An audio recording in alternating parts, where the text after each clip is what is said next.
Cold air bites. Hard. Sharp. Like needles through silk. The city doesn't care. It hums. Loud cars, flashing signs, laughter that cuts through winter fog. Michael Reed steps out of his black Bentley. Tailored coat, polished shoes, billionaire, calm, controlled. Or he was, until this. He freezes. At the corner, under a flickering streetlight, a cardboard sign, a woman. 3 small shapes beside her. His breath catches. No, no way. His voice trembles. What the hell? The woman lifts her head slowly, matted hair, pale lips, cold skin. Then those eyes he's tried to forget. Emily? Her lips part. A whisper. Michael? He stumbles forward, his heart pounding so loud he swears the city can hear it. The triplets, 3 tiny faces, look up from their thin blankets, eyes wide, blue. His blue. He gasps, hand gripping the car door for balance. Oh my God. No, this can't be real. The driver steps toward him. Sir, you okay? Michael waves him off, voice cracking. Go! Just go! He kneels. The concrete bites through his expensive pants. He doesn't care. Emily, what happened? Where have you been? Her body shakes. She looks away. The kids curl against her sides. One coughs, a dry, painful sound. Michael's throat burns. You're freezing. You can't stay here. Jesus, Emily, you can't. She flinches. Don't you dare. Don't you dare pretend you care now. Her words slice through the night. He stammers, desperate. I didn't know. I thought you left. You disappeared. Tears sting his eyes. The billionaire who built empires, broke records, conquered the world, now broken by the sight of a woman and 3 shivering kids on the sidewalk. His kids. Triplets? He breathes, voice shaking. You mean, they're mine? Emily's shoulders tremble. She doesn't answer. Emily! His voice rises, raw. Tell me! A soft cry breaks the silence. A child's sob. Michael's hand trembles as he reaches out, voice breaking apart. Please, just tell me the truth. Emily exhales, a whisper lost in the cold. You really don't know, do you? His heart pounds. Know what? Her eyes glisten with tears as she turns away. Then, barely audible, they think their father is dead. The words hit him harder than any loss, any deal, any betrayal. And in that frozen street, under the dying light, the billionaire finally breaks. Hours earlier. Golden chandeliers, crystal glasses, the sound of laughter bouncing off marble. The Reed Foundation Winter Gala. His name everywhere. Michael Reed, billionaire, real estate icon, man who has it all. He stands at the center of it, smiling, toasting, pretending. The orchestra swells, violins and champagne fizzing into the night. Cameras flash, people hover. They whisper words like genius, visionary, unstoppable. He hates it. He lifts a glass, forcing the smile. To success, he says, voice hollow. Inside, he's screaming. He stares at his reflection. Perfect suit, perfect posture, empty eyes. Samantha Lane, his model girlfriend, slides her arm around his. Baby, you look like someone stole your yacht. He chuckles dryly. Just tired. She nudges him. Don't be. They're here for you. Smile. He tries. It feels plastic, like everything in that room. He walks to the stage. Lights burn hot. Cameras aim like rifles. Tonight, we celebrate giving back. But his words fade. His eyes drift to the back, an empty chair. He imagines someone there. Brown hair, a laugh he once knew by heart. Emily. He grips the podium harder. 6 years since she left, or since he pushed her away. Now the empire glitters, but the man behind it is hollow. Before she can respond, the doorbell rings.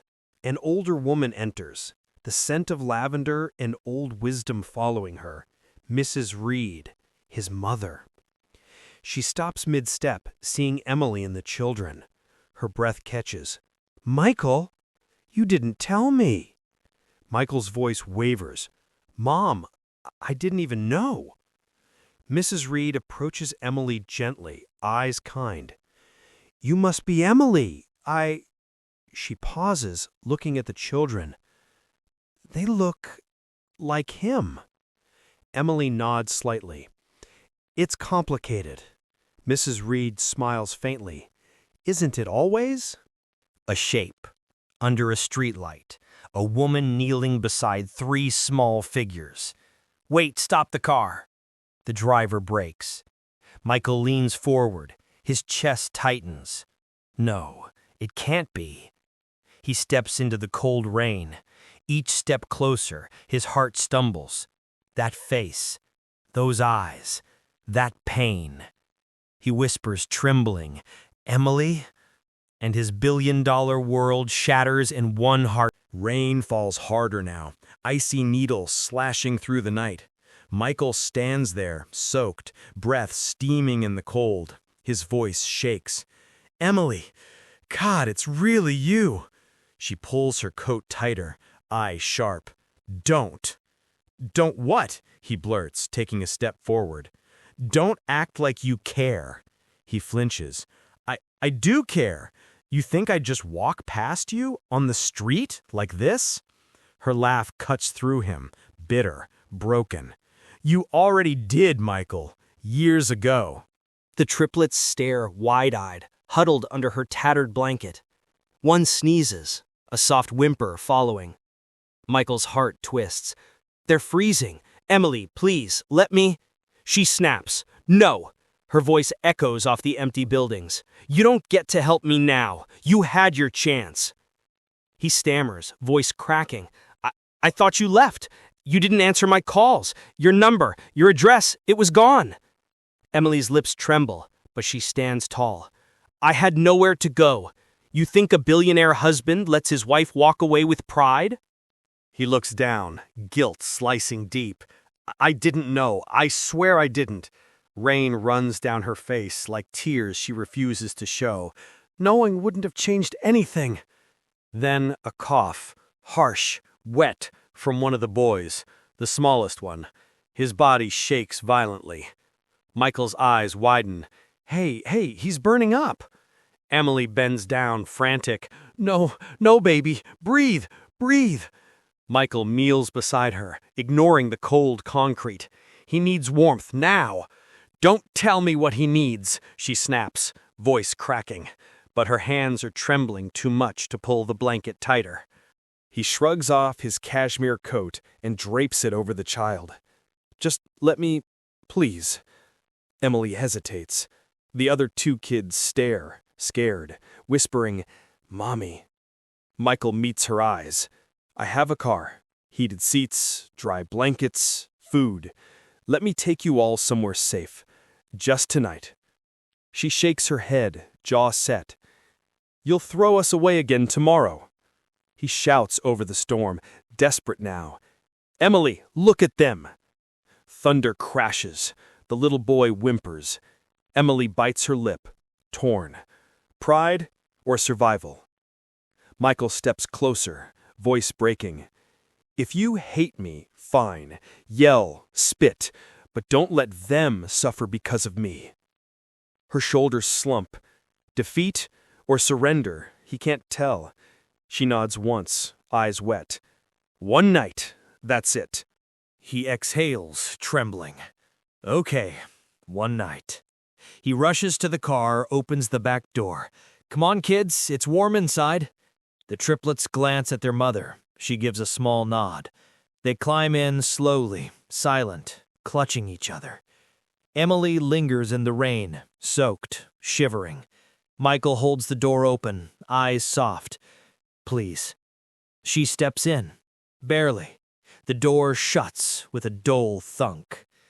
Inside, the heater hums to life. The kids huddle close, steam fogging the glass.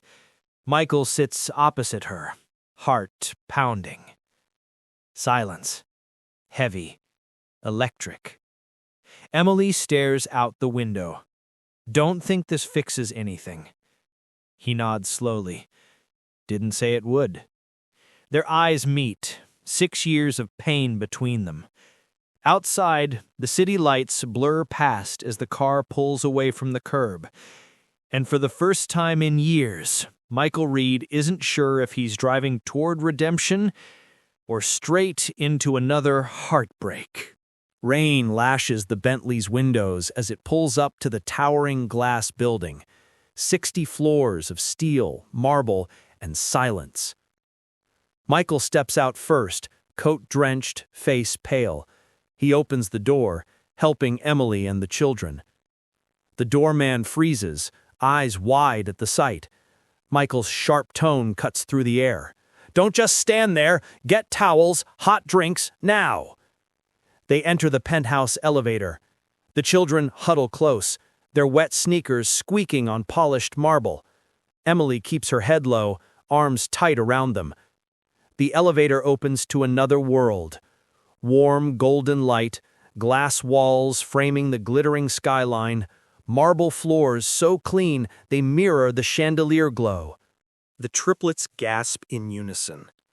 "Mommy, is this a hotel?" the little girl whispers, eyes wide. Michael's chest tightens.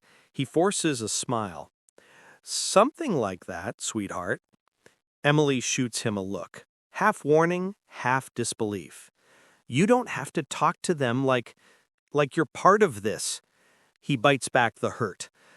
"I am part of this, or I was supposed to be." "Don't start," she snaps. He sighs and heads toward the kitchen. "I'm not. Just sit down, Emily, please." She hesitates, glancing at the sleek leather couches, the glowing fireplace, the massive portrait of Michael on the far wall. Perfect, powerful, untouchable. It burns her pride just to step inside. Michael returns with steaming mugs and a tray of sandwiches. The smell of real food fills the air. The children's eyes light up, but they look to her first. "It's okay," she murmurs. "Go ahead." They rush forward, devouring bites between giggles. Crumbs scatter across the flawless table. Michael watches, silent. His throat tightens again. Something raw, something forgotten. "Slow down, kids," he says gently. "You'll choke." Emily folds her arms. "They're fine. They're just hungry." He nods, swallowing hard. "Yeah, I can see that." For a few moments, only the crackle of the fire fills the room. The contrast is blinding. 3 kids in threadbare sweaters against walls lined with art worth millions. Then, the elevator dings. High heels click. A familiar perfume cuts through the warmth. Samantha. She appears in the doorway, perfect hair, red lips, holding a silver purse. Her eyes dart from Michael to Emily, then to the kids. Her voice sharpens like glass. What is this?" Michael stands, words fumbling. "Sam, listen." She laughs, high-pitched and bitter. "Oh, I am listening. You bring a woman and children into our home?" Emily rises fast. "Don't worry, we won't stay." Michael's voice booms. "No, you're not leaving. Not like this." Samantha crosses her arms, venom dripping from her tone. "Then maybe I'm the one who leaves." The children shrink behind Emily. Tension slices the air like a blade. Michael's jaw clenches. "This isn't about you, Sam." Her eyes narrow. "It sure looks like it is." Emily grabs the kid's hands, trembling. Michael, we shouldn't be here. He turns toward her, voice raw. You should. You belong here. The words echo across the marble room. Silence follows, thick, painful. Emily looks at him, eyes glistening, and whispers, Not anymore. The storm hasn't stopped, only moved inside. Samantha's shouting fades down the hall after slamming the door. The penthouse goes still, thick with tension. Michael paces behind Emily, jaw clenched, rain still dripping from his hair. "Emily," he says, voice trembling, "I need to know the truth." Emily stands by the window, arms folded, reflection sliced by raindrops. "Truth?" she fires back. "You wouldn't have recognized it back then." Michael snaps. "Don't do that. Not tonight." Emily spins around, eyes blazing. You want truth? Fine. You left me, Michael. You walked away when I needed you most. He shouts back instantly. I didn't know. You just vanished. Her voice fires like a gunshot. I was pregnant. Michael freezes, breath dying in his chest. What did you say? Emily's voice cracks. I was pregnant, scared, alone. I tried to reach you, but you were too busy building your empire. Michael shakes his head violently. That's not true. I never got a call. You changed your number, she cries. You shut everyone out. He steps closer, voice breaking. Why didn't you come see me? Emily sobs. You had cameras, guards, that model on your arm? Where was I supposed to fit in? He shouts, You think I wouldn't drop everything for my kids? Her voice rises higher. You say that now. You weren't there when the twins were sick, when we were homeless. Stop, he pleads. Please, stop. Michael turns away, fists shaking. No, something's off. I don't even know if... Emily's eyes narrow. If what? His voice drops, hoarse. If they're really mine. Silence detonates. You think I'd lie about that? She screams. Damn it! I just need proof! Slap! Her hand cracks across his face. You broke me once, she trembles. Don't you dare do it again! He meets her tear-filled eyes, voice low. Then prove me wrong. Her lips tremble. You want proof? Fine. Emily walks toward the hallway, voice cold and shaking. Tomorrow morning, you'll get your damn DNA test. The guest room door slams.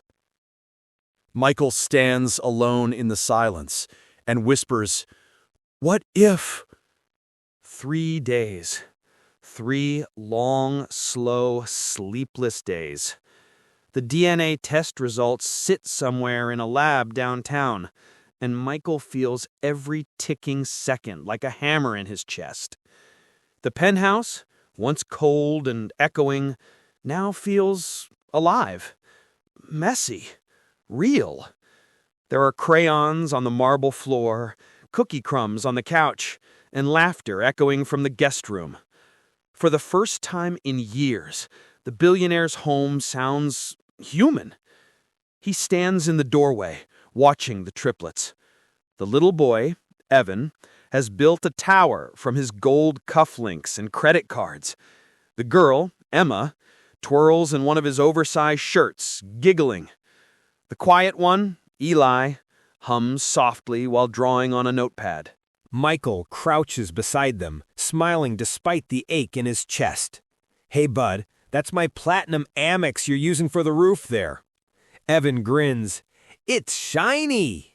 Michael laughs, a real unguarded laugh. Yeah, guess it is. Emily stands by the kitchen island, arms folded, pretending to clean dishes she's already washed. She watches him, just watches. A pause. Heavy but not hostile. Then Emma toddles over, holding out a cookie with both hands. You can have mine, mister. Michael kneels, throat tightening. Thank you, sweetheart, but Daddy says thank you, Evan interrupts. Emily freezes. Michael looks up, stunned. What did you just call me? Evan shrugs. Mommy said you used to be her friend, so maybe you're our daddy friend? Emily's eyes flicker. Hurt, confusion, maybe something softer. Kids, eat your snacks, okay? They nod, giggling, racing off. Michael's voice drops, barely above a whisper. Daddy friend, huh? Emily exhales. Don't read into it. He studies her face. Can't help it. Before she can respond, the doorbell rings. An older woman enters, the scent of lavender and old wisdom following her. Mrs. Reed, his mother. She stops mid-step, seeing Emily and the children. Her breath catches. Michael, you didn't tell me. Michael's voice wavers. Mom, I didn't even know. Mrs. Reed approaches Emily gently, eyes kind. You must be Emily. She pauses, looking at the children. They look like him. Emily nods slightly. It's complicated. Mrs. Reed smiles faintly. Isn't it always? The children rush over, excited. Grandma? Emma asks. Tears fill Mrs. Reed's eyes. If you'll let me be, sweetheart. Yes. Michael turns away, blinking hard. His mother's voice softens behind him. You've missed a lot, son. But maybe this, she gestures at Emily and the kids, is your second chance. Emily looks down, voice quiet. Second chances only work if both people want them. Michael meets her gaze, steady but aching. Then maybe I'll spend the rest of my life proving I do. Silence fills the room. Warm this time, not cold. And somewhere in that quiet, the waiting continues, but so does hope. Morning light creeps through the glass walls, gold and silent. The penthouse is still. Even the city below feels muted, like it knows something's coming. Michael sits at the kitchen table staring at the envelope in his hands. White, plain, innocent-looking. But it weighs more than his whole empire. DNA results, confidential. His fingers tremble, his breath comes short. God, just open it, he mutters. He can't, not yet. He runs his thumb along the edge, heart hammering so loud it fills the silence. His mind flashes. Emily laughing in the kitchen years ago, flour on her cheeks, her hand on his chest whispering, "We're a team, right?" He swallows hard. That team didn't last. He'd built skyscrapers, bought companies, but he couldn't rebuild that. The paper crinkles under his shaking grip. He tears the seal, slowly, carefully.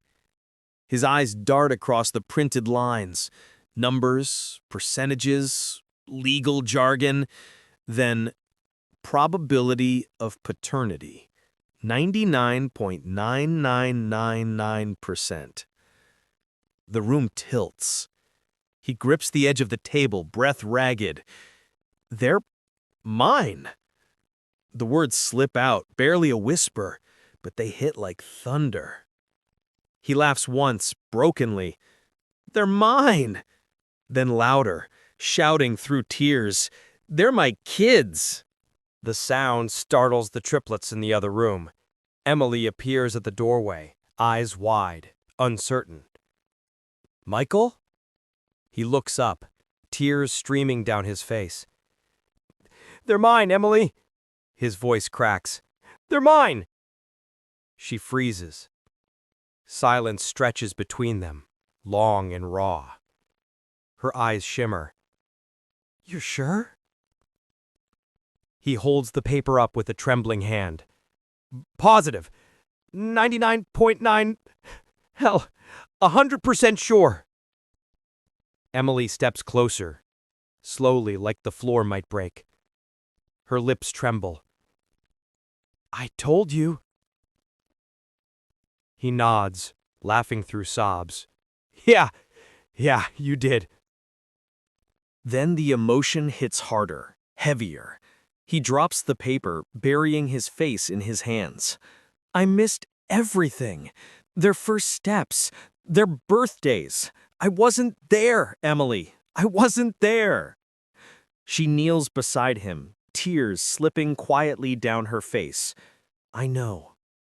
He looks at her, eyes red, voice breaking apart.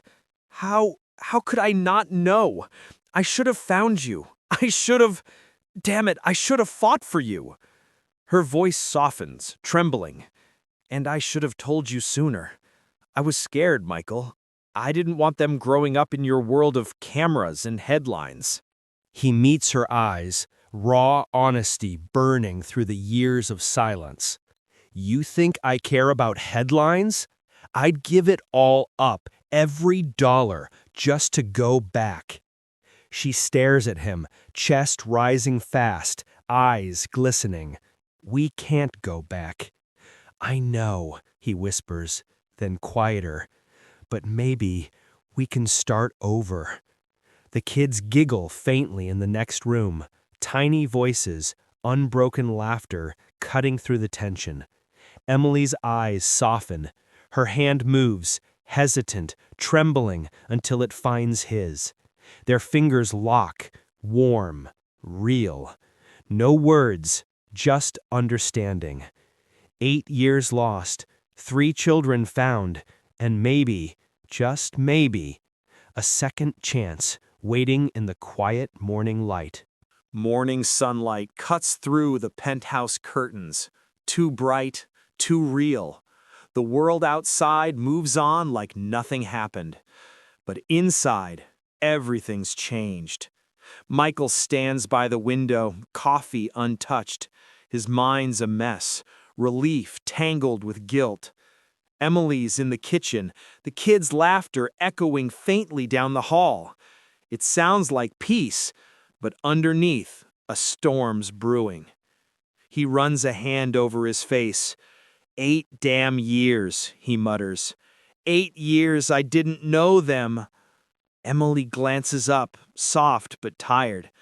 We can't undo that, Michael. We can only move forward. Before he can answer, the front door bursts open. The sharp click of heels cuts through the calm like glass breaking. "Michael!" a voice snaps.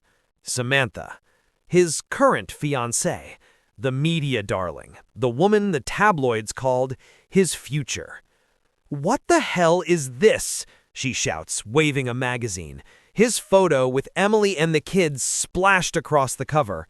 "Billionaire's secret family exposed." Emily flinches. The kids go quiet in the hallway. Michael steps forward, jaw tight. "Sam, not here, please." "Don't you please me," she yells. "You vanish for 2 days, then I find out you've been playing house with your ex-wife and her triplets? They're my kids, Samantha." Michael's voice thunders through the room. "Mine." She freezes, blinking. What? "DNA test confirmed it yesterday," he says, voice trembling with fury and pain. "They're my children, my family." Her lip curls. "Family? You had your chance years ago. Now you're throwing away everything we built because of her?" Emily stands then, voice steady but low. "This isn't about you, Samantha." Oh, don't you dare play saint, Samantha snaps. You disappeared, raised his kids in secret, and now you want him back? Michael slams his hand on the table. Enough! Don't talk to her like that. Samantha recoils, eyes wide. You're defending her? Damn right I am, he growls. She kept those kids alive when I was too blind, too selfish to see what really mattered. So yeah, I'm defending her. Emily's eyes glisten, her lips parting. Michael. But he keeps going, breath shaking. I'm done pretending. I don't care what the press says, what the board says, what anyone says. I'm not walking away again. Samantha glares, voice dripping venom. You'll regret this.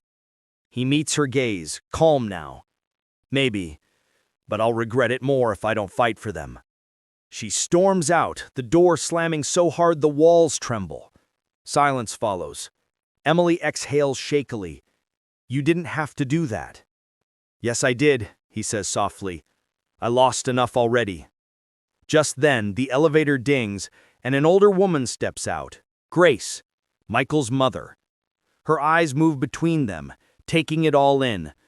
So, she says quietly, the truth's out. Michael nods. Yeah. She walks up, places a hand on Emily's shoulder, then on his. God doesn't waste pain, she says gently. Sometimes he breaks us just to rebuild what we should have never lost. Michael's eyes close, tears threatening again. Emily's hand finds his. For the first time in years, he feels something real. Not power, not success, but peace. The morning light filters through the penthouse windows, soft but deceptive. Everything looks peaceful, coffee steaming on the counter, the kids laughing faintly from the den, but beneath it all, tension hums like a live wire. Michael is in business mode again, Bluetooth in ear, pacing the living room, barking into his phone. No, I said move the merger date. Tell the board I'll handle the fallout myself. Just get it done. Emily watches from the kitchen, jaw tight. Her hands tremble slightly as she dries the dishes. He's been like this for 2 straight hours, lost in calls, barely glancing at her or the kids. When he finally ends the call, she exhales. You said today was for them, Michael, for us. He rubs his temples. It is, Em. This deal. Always this deal, she snaps, voice rising. It's like we're right back where we started. Me waiting, you talking to everyone but the people who actually need you. Michael's tone hardens. Don't start with that. You think it's easy running a company and trying to fix 8 years of... Don't you dare make this about work again. Emily slams the dish towel on the counter. You can't rebuild a family on conference calls. The kids peek from the hallway, wide-eyed. One of the girls whispers, Mommy's mad. That breaks him. Michael sighs, shoulders sagging. I'm sorry, he says softly, glancing toward the kids. Go on, baby, it's okay, he murmurs, voice trembling a bit. Emily swallows, guilt flashing through her anger. I didn't mean to yell in front of them. He steps closer, tone gentler now. No, you were right. He pauses, struggling to find words. I keep thinking I can control everything. Business, family, feelings.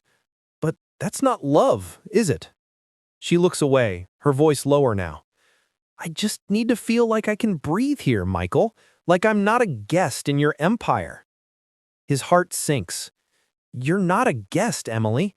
You belong here. Then let me live here, she says quietly. Let me make choices, for them, for me, without you managing it like some corporate deal. Michael exhales, rubbing the back of his neck. You're right. His voice cracks slightly. I still talk like a CEO when I should just be a damn dad. She gives a faint laugh, watery and sad. Yeah, and I still run when I get scared. They stand there, the silence fragile but honest. Then suddenly, the youngest trips over a toy car and bursts into tears. Both parents rush forward at once, bumping heads in their panic. For a split second, they laugh. Real, unguarded laughter. Michael wipes the boy's tears. See? We make a pretty good team when we're not yelling. Emily smiles faintly. We're learning. Slow, messy, but learning. He nods, eyes soft. Then let's keep learning. No more pretending we're perfect. Her hand brushes his. Just real. He whispers, real sounds good to me. Outside, the city hums. Inside, For the first time, it feels like a home. Not flawless, not finished, but trying. Snow falls lightly outside, soft flakes drifting against the city lights. The streets glisten, wet and sparkling, echoing a memory Michael can't quite shake. The street corner where it all began. Inside the penthouse, laughter fills the air. The triplets are sprawled across the living room floor, building block towers that wobble and topple with delighted shrieks. Emma's curls bounce as she runs circles around them. Evan crouches, lining up miniature cars with meticulous care. Eli hums, quietly but beaming. Michael leans against the doorway, hands shoved deep into his coat pockets, watching. His chest tightens, not with wealth, not with power, but with something he nearly forgot. Belonging. Emily sits on the couch, legs tucked under her, sipping cocoa. She glances up, eyes meeting his across the room. Something unspoken passes between them. Trust, hope, caution, maybe a fragile forgiveness. He steps closer. "You're incredible," he says, voice low, almost a whisper, but carrying the weight of everything lost and regained. Emily shakes her head, a small laugh escaping. "They're incredible, and you're here, present." "I am," he says, voice breaking a little. "I won't leave again. I promise." She tilts her head, studying him. "We'll see," she murmurs. Not defiant, just cautious, protective of what's growing between them. Michael crouches, holding out his hands. "Come on, help me fix this tower before it collapses." The kids scramble toward him, blocks in hand. Their laughter fills the penthouse, bouncing off the walls like sunlight. Emily watches them, softening. Her hands rest in her lap. She breathes in the warmth, the chaos, and allows herself to hope, slowly, carefully, without words. Michael glances at her again. I missed this. Missed them. Missed us." She meets his gaze fully this time. No armor, no walls, just quiet acknowledgement. "It's not too late," she whispers. Outside, the snow swirls faster, settling on the glass windows in delicate patterns. The city moves on, oblivious. But here, inside, time has slowed. Imperfect, messy, real. The children tumble into his arms, a pile of giggles and warmth. He lifts them, spinning carefully, making them squeal. Emily laughs quietly, and for the first time in years, he hears it. Not an echo of the past, but something fresh, something alive. He sets them down, watching their small hands reach for hers. She takes them gently, guiding, holding, nurturing. He swallows hard, feeling the weight of all the years lost, the wrong turns, the pride, the fear. "I'm glad," he says, voice soft but firm. She nods, eyes glistening. "Me too. For the first time in a long time, I think maybe this can work." Michael steps beside her, shoulders brushing lightly. No grand gestures, no declarations of forever, just presence, just commitment to try. The snow outside drifts past the glowing windows. Inside, the family stands together, imperfect, messy, but whole in a way that matters. Michael glances down at the children, then at Emily. His lips curve in a small, hopeful smile. And in the quiet, he whispers, almost to himself, "Maybe broken pieces can be beautiful too." The snow falls on, the city shines, and they move forward, together, step by step, one day at a time.